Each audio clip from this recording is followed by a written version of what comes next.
मैं डॉक्टर थी, शौहर को वक्त नहीं दे पाती थी। इस वजह से मेरा शौहर हर वक्त तड़पता रहता था। मेरी खूबसूरती की वजह से शौहर का मुझसे मन ही नहीं भरता था, लेकिन मैं उसे इग्नोर करती रहती। एक दिन अचानक घर पहुंची तो शौहर कम उम्र नुकरानी की। मैं गहरी नींद सो रही थी जब अचानक मेरा मोबाइल बजा था। मैं जैसे ही उठने लगी तो मेरे शौहर ने मज़ाहमत की थी और मुझे मज़ीद अपने करीब तर कर लिया था। मैंने एक निगाह उनके खूबसूरत चेहरे पर डाली थी, मगर फिर मैं उनका हाथ दूर करके बैठ गई थी। मैं इस तरह कॉल को नज़रअंदाज नहीं कर सकती थी। मैं जिस इदारे से मुंसलिक थी, मुझे अपना आप लोगों के लिए वक़्फ़ करना ही था।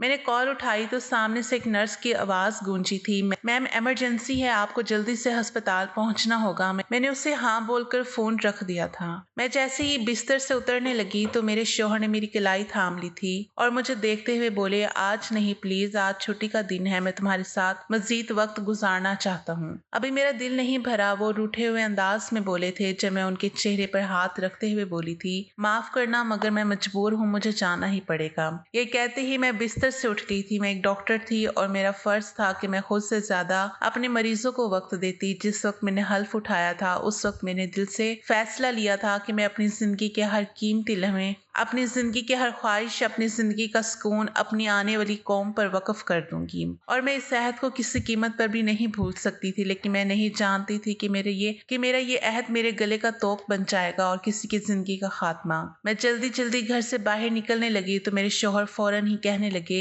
ये कोई तरीका कार नहीं होता, मुझसे ज़्यादा तुम किसी और को अहमियत दे रही हो, अल्लाह भी तुमसे नाराज़ होगा। मैंने उनकी तरफ एक निगाह डाली थी और माजरत करने वाले लहजे में बोली थी, आपकी बात दुरुस्त है लेकिन मैं मजबूर हूँ, मुझे जाना ही पड़ेगा। मैंने रात भर आपकी ख्वाहिश को पूरा किया है लेकिन अब मैं मजबूर हूँ। ये कहकर मैं ठहरी नहीं थी। मैं जानती थी कि मेरे शौहर पीछे से नाराज होंगे, उन्हें बुरा लगेगा, वो मुझसे खफा भी हो जाएंगे, लेकिन मैंने सोच लिया था कि मैं वापस आकर उन्हें राज़ी कर लूंगी। और शायद यही मेरी सबसे बड़ी गलती साबित होने वाली थी। मैंने जो आज अपने शौहर को मौका दिया था वो शायद जिंदगी का सबसे बदतरीन मौका था। पूरा दिन मामूल के मुताबिक ही अस्पताल में गुजारा था। डॉक्टर बनना मेरी ख्वाहिश नहीं थी बल्कि मेरे मरहूम वालिद की ख्वाहिश थी। उनकी ही ख्वाहिश का एहतराम करते हुए मैंने शादी के बाद अपनी डॉक्टरी की पढ़ाई को मुकम्मल किया था और एक बेहतरीन सर्जन बन गई थी और अब लोगों की खिदमात को सरंजाम दे रही थी। वापसी मेरी रात 9 बजे के वक्त हुई थी। मैं थकी थकी घर के अंदर जैसे ही दाखिल हुई तो मुझे एक निस्वानी चीज की आवाज बरामद हुई थी। मैं ठटक कर रह गई थी।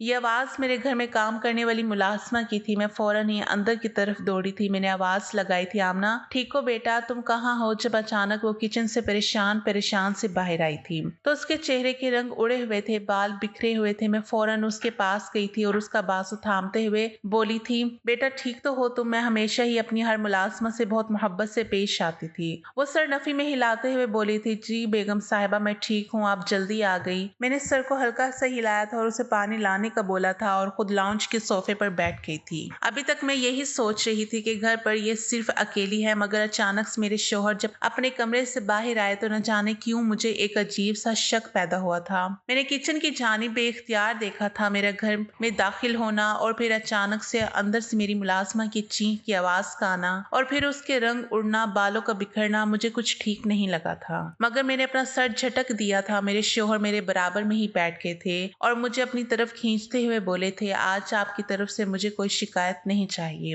पूरा दिन मैंने बहुत मुश्किल से आपकी गैर मौजूदगी में काटा है। मैंने मुस्कुराकर सर इस बात में हिलाया और उनको देखते हुए बोली थी, हाँ हम तो आपके लिए हर वक्त हाजिर हैं, लेकिन बस थोड़ी देर आराम करने दें। मैं बहुत ज्यादा थक चुकी हूँ। ये बात हकीकत थी कि सारा दिन आज काम ही काम था, जिसकी वजह से मुझे बिल्कुल भी आराम करने का मौका मुयस्सर नहीं आया था। मेरी बात सुनकर मेरे शौहर यकदम अपनी जगह से खड़े होते हुए बोले थे, तुम्हारा तो ये रोज का ड्रामा है, मेरी तो जिंदगी ही तबाह हो गई है तुमसे शादी करके, न जाने की सजा मैं भुगत रहा हूँ। ये कहते ही वो लंबे लंबे कदम बढ़ते हुए घर से बाहर चले गए थे, जबकि मैं हैरानगी से उनकी पुश्त को देख रही थी कि उन्हें अचानक से क्या हो गया। उसी वक्त मेरी मुलाजमा ने मेरी तरफ पानी का गिलास बढ़ाया था और मुझे देखते हुए बोली थी, बेगम साहिबा एक बात कहूँ? मैंने सर को हल्की रंबिश दी थी और पानी का गिलास उसके हाथ से थाम लिया था। वो मुझे देखते हुए बोली थी, माजरत चाहती हूँ, आपके घरेलू मामलात में बोल रही हूँ, लेकिन एक बात कहना चाहती हूँ। मेरी अम्मी कहती हैं कि सबसे पहले शौहर होता है, शौहर की खिदमत होती है, उसका हक होता है अगर आप इस तरह करेंगी तो आपके शौहर दूसरों पर हाथ साफ करेंगे और ये तो नाइंसाफी हो गया आपके साथ और गुनाह भी, जबकि मैं इस छोटी सी लड़की को हैरत से देख रही थी कि वो किस तरह की बात मुझसे कर रही थी। अपने शौहर के रवैये की वजह से मैं पहले ही परेशान थी और अब उसकी ये बात सुनकर मुझे एकदम गुस्सा आ गया था। मैं उसको देखते हुए बोली थी, अपनी हद में रहो, किस तरह से बात कर रही हो तुम? आइंदा के बाद मेरे घरेलू मामलात में मदाखलत करने की तुमने जुर्रत की तो मैं तुम्हें नौकरी से निकाल दूंगी। बहुत ही कोई नामुनासिब बात की है तुमने। ये कहते ही मैं अपनी जगह से खड़ी हो गई थी और गिलास पटकने वाले अंदाज में टेबल पर रखा था और गुस्से से अपने कमरे में चली गई थी। मैं जानती थी कि मैं अपने शौहर के साथ गलत कर रही हूँ, लेकिन उनको भी समझना चाहिए था इंसान की जिंदगी में सिवाय उसके काम के और भी बहुत से काम होते हैं। लेकिन शायद मेरे शौहर को इस काम के अलावा और किसी चीज से गर्ज ही नहीं थी। मैं काफी देर तक बेचैनी से करवट बदलती रही थी। मेरे दिमाग में मुसलसल मेरी मुलाजमा की बातें गूंज रही थी कि शौहर सबसे पहले होता है। बेशक शौहर सबसे पहले होता है, लेकिन हर वक्त ये सब करना मेरी नजर में एक बेवकूफी थी। इंसान बीमार भी हो जाता है। मेरे शौहर को सिवाय हवस के और कुछ नजर नहीं आ रहा था और मैं कई बार उन्हें पेशे के लिहाज से भी समझा चुकी थी कि इंसान कमजोर हो जाता है। बार बार एक ही अमल को दोहराने से उसकी तबीयत खराब हो जाती है। लेकिन मेरे शौहर को सिवाय इस काम के अलावा और कोई काम नहीं सोचता था। उनके पास तो मेरे लिए ये वक्त भी नहीं था कि चंद पल महज मोहब्बत की बातें कर ली जाए, मेरा ख्याल रख लिया जाए, मुझसे पूछ लिया जाए कि तुम ठीक हो ना, तुम कितनी थक जाती हो, तुम अपना ख्याल रखा करो। लेकिन इन सब के बजाय वो सिर्फ और सिर्फ मेरी कुर्बत को मचलते रहते थे और मैं अपने फर्ज से कभी पीछे नहीं हटती थी। मैं अपनी रात उन पर वक्फ करके रखती थी। हाँ, दिन के वक्त मैं अपने काम में मसरूफ रहती थी, लेकिन ये बात मेरे शौहर को बिल्कुल समझ नहीं आती थी। आज मुलाजमा की बातें मुझे वाकई बहुत ज्यादा डिस्टर्ब कर चुकी थी, जिसकी वजह से मैं रात भर बेचैन रही थी। मेरे शौहर रात भर घर वापस नहीं आए थे। मैंने कई बार उनको कॉल भी की थी तो उन्होंने सिर्फ एक दफा कॉल रिसीव करके मुझे सिर्फ इतना कहा था कि मैं भी मसरूफ हूँ, मुझे बार बार कॉल करके परेशान ना करो। इसी वजह से मैंने दोबारा उनसे राब्ता नहीं किया था।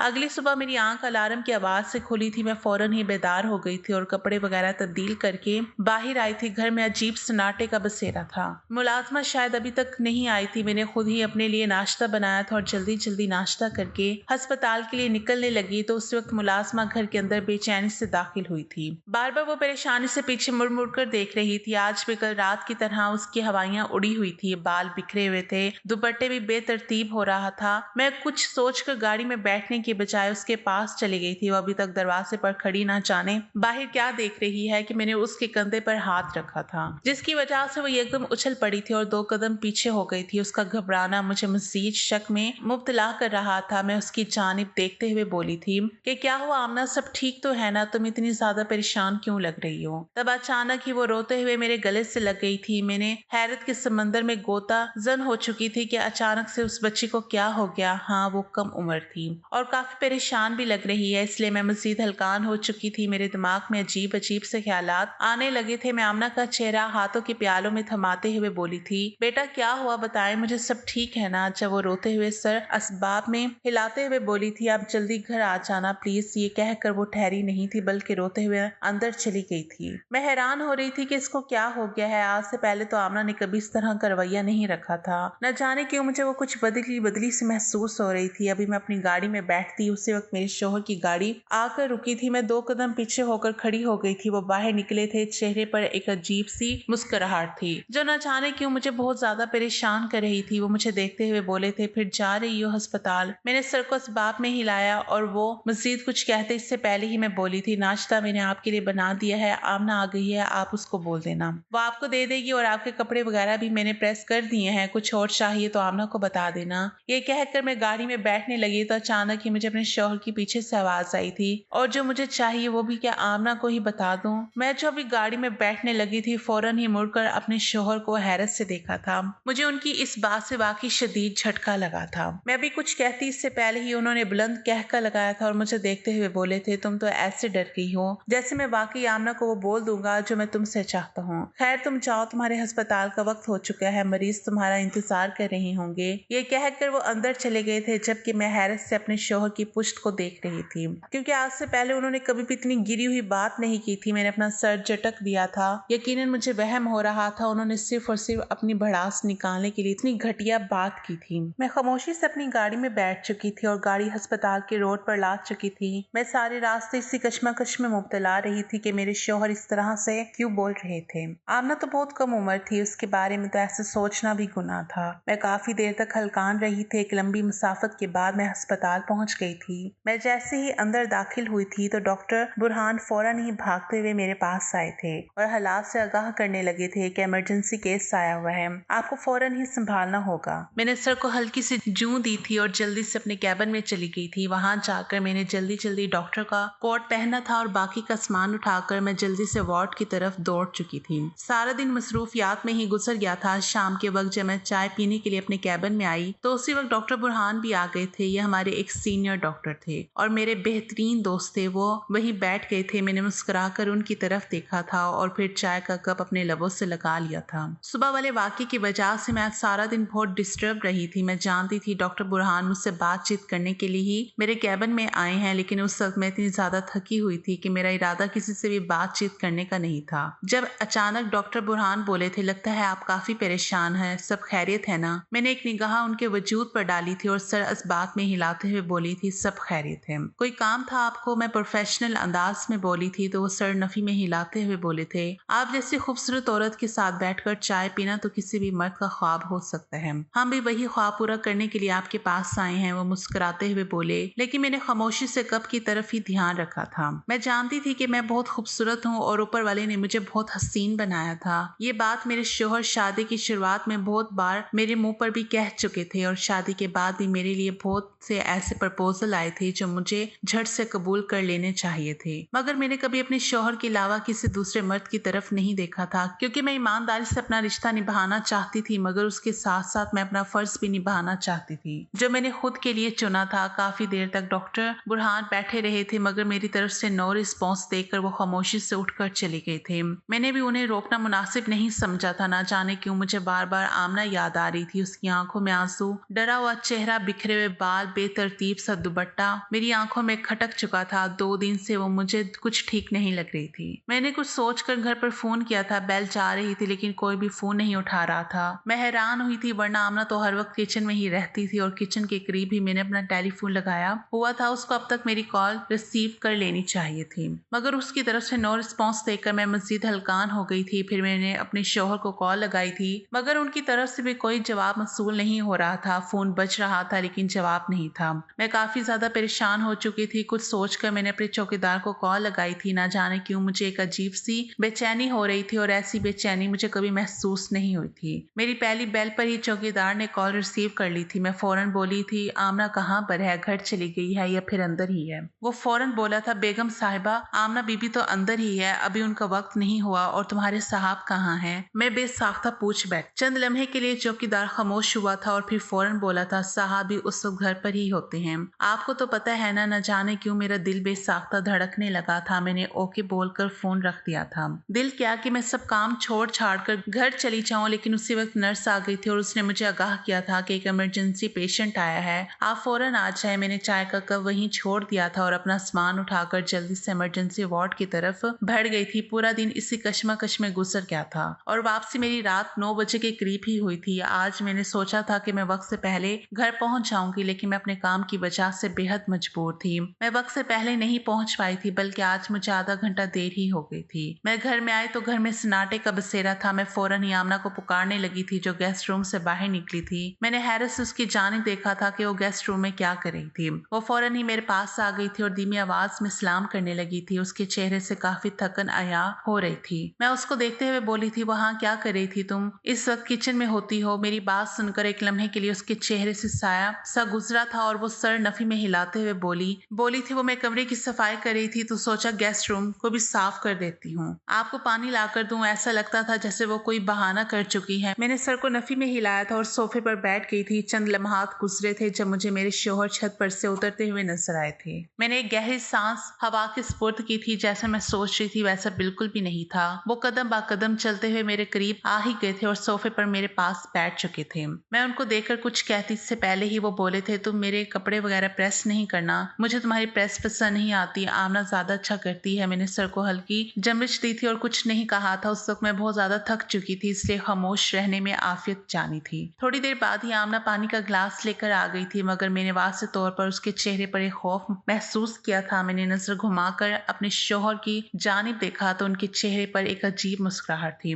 और वो आमना को ही घो रहे थे। न जाने क्यों मुझे एक अजीब सा एहसास हो रहा था, लेकिन मैंने कुछ नहीं कहा था। पानी वगैरह पीकर मैंने आमना को खाना लगाने की हिदायत दी थी और अपने कमरे में जाने लगी थी, जब अचानक मुझे आमना अपने पीछे पीछे आती नजर आई थी। मैंने हैरत से उसकी जानिब देखा तो वो घबराए हुए लहजे में बोली थी, मैं आपके लिए कपड़े वगैरह निकाल देती हूँ, फिर आप नीचे आएंगी तो मैं आपके साथ ही खाना लगाऊंगी। उसका लहजा डरा सहमा था। मैंने पलट कर अपने शौहर की जानिब देखा तो वो मोबाइल यूज कर रहा था। न जाने क्यों मैं उसको मना नहीं कर पाई थी, वरना अमूमन मैं अपने कपड़े खुद निकालती थी और खुद ही तैयार होकर नीचे आती थी। मैं खामोशी से अपने कमरे में चली गई थी। अभी मैं वॉशरूम में जाती, इससे पहले ही आमना ने मेरा हाथ थाम लिया था। मैंने हैरत से आमना की जानिब देखा था और सवालिया बोली थी, क्या हो गया, सब ठीक है ना? अचानक ही वो रोते रोते मेरे कदमों में बैठ गई थी। मैं तो घबरा ही गई थी कि इस बच्चे को क्या हो गया। मैं भी उसके पास ही बैठ गई थी और उसका चेहरा थामते हुए बोली थी, क्या हो गया, क्यों रो रही हो, सब ठीक है ना? और फिर जो बात उसने रोते रोते मुझे बताई, वो सुनकर ऐसा लगा था जैसे सब कुछ खत्म हो चुका है। यह हकीकत नहीं बल्कि कोई ख्वाब है। मुझे वाज़ेह तौर पर ऐसा महसूस हो रहा था जैसे आज मेरी बस हो चुकी है। मैंने कभी नहीं सोचा था कि मेरा शौहर इतना घटिया तरीन हरकत करेगा, वो भी सिर्फ एक 18 साल की बच्ची के साथ। आमना का कहना था कि आपके शौहर बहुत ही बुरे इंसान है, कुछ दिनों से वो मुझे परेशान कर रहे हैं, यानी आपके जाने के बाद वो मेरे करीब आते हैं, मुझे मारते हैं, पीटते हैं और मुझे जिस्मानी तौर पर इस्तेमाल करते हैं। मैं जब उन्हें मना करती हूँ तो मुझ पर वो मजीद ज़हनी दबाव डालते हैं कि अगर तुमने अपनी जबान खोली तो मैं तुम्हारी बेगम साहिबा को तुम्हारे खिलाफ भड़का दूंगा और तुम पर ऐसा इल्जाम लगाऊंगा कि तुम पुलिस के पास चली जाओगी। उन्होंने मुझे बर्बाद कर दिया है, मेरी इज्जत को नीलाम कर दिया है। मुझे पैसे देकर वो मेरा मुंह बंद करवाना चाहते हैं, लेकिन बेगम साहिबा मैं बेकारी नहीं हूँ, मैं बहुत मजबूर हूँ, मजबूरी में ये काम कर रही हूँ। आपके शौहर अच्छे इंसान नहीं है, वो हवस के पुजारी हैं। जबकि मैं बेयकीन निगाहों से आमना के चेहरे को देख रही थी, ऐसा लगता था जैसे मेरा आज सब कुछ खत्म हो गया है। मेरी सालों की रियासत, मेरी ये पढ़ाई, मेरी ये वफादारी, सब कुछ मेरे शौहर ने मिट्टी कर दी थी। सिर्फ अपनी हवस को मिटाने के लिए वो कम उम्र लड़की के साथ इतनी घटिया तरीन हरकत कर रहे थे।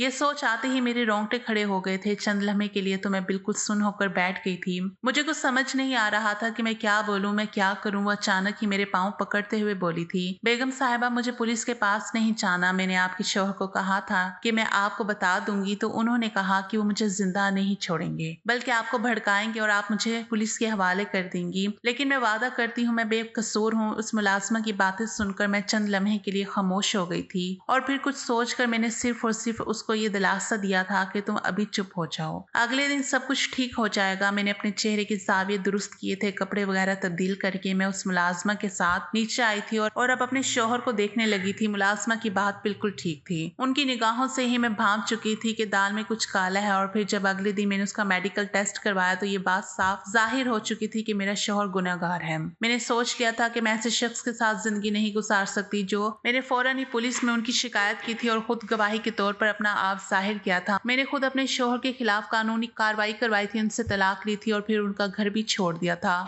मैं अब अपने बाप के घर पर रह रही हूँ। डॉक्टर बुरहान ने मुझे कई बार शादी के लिए प्रपोज किया है, लेकिन अभी फिलहाल मैं किसी भी मर्द साथ पर भरोसा नहीं करना चाहती, क्योंकि जिस शख्स पर मैंने भरोसा किया था उसने मुझे मुंह के बल गिराया था। बेशक 5 उंगलियां बराबर नहीं होती, लेकिन भरोसा करने में अब मुझे बहुत वक्त लगेगा। इस वीडियो से मुतालिक कमेंट सेक्शन में अपनी कीमती राय से जरूर आगाह कीजिएगा और अगर वीडियो अच्छी लगे तो वीडियो को लाइक करने के साथ साथ मजीद ऐसी अच्छी वीडियोस देखने के लिए हमारे चैनल को भी जरूर सब्सक्राइब कर लीजिएगा। शुक्रिया।